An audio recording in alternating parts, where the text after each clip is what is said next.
As you begin to learn the game, the most common response to e4 you'll see is e5, an excellent choice from beginner to grandmaster.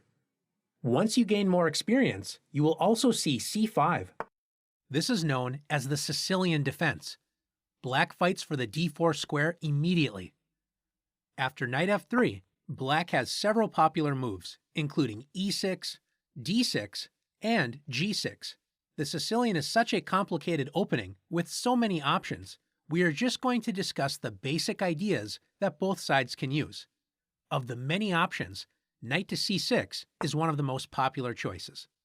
White sometimes plays bishop to b5, but White's most popular and aggressive move is opening up the position with d4.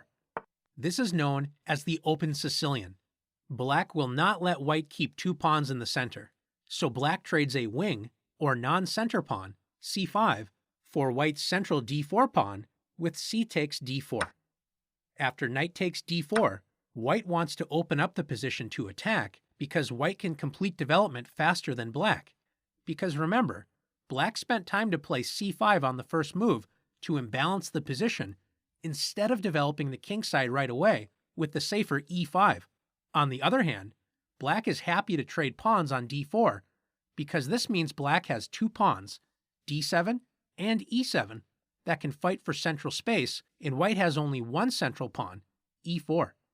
The Sicilian can be very tactical, where attacks and counterattacks are common. Here are a couple common plans for both sides. Black can attack White's center immediately with e5, or fianchetto the dark-squared bishop with g6. And after knight c3, bishop g7, Black's bishop attacks White's knight on d4. This opening is known as the accelerated dragon.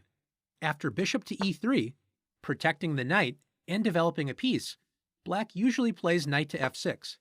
White can play positionally by playing bishop to e2 and castling kingside, a common setup for White against almost all Sicilian defenses, or play the more aggressive bishop to c4.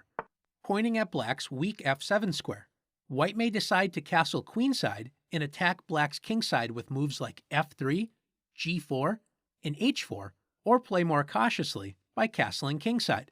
Black will always look for a chance to safely play d5, attacking White's center and opening up the light-squared bishop.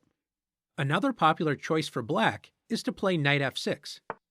And after knight c3, instead of trying to attack White's center immediately, Black will sometimes try to keep the center closed with d6.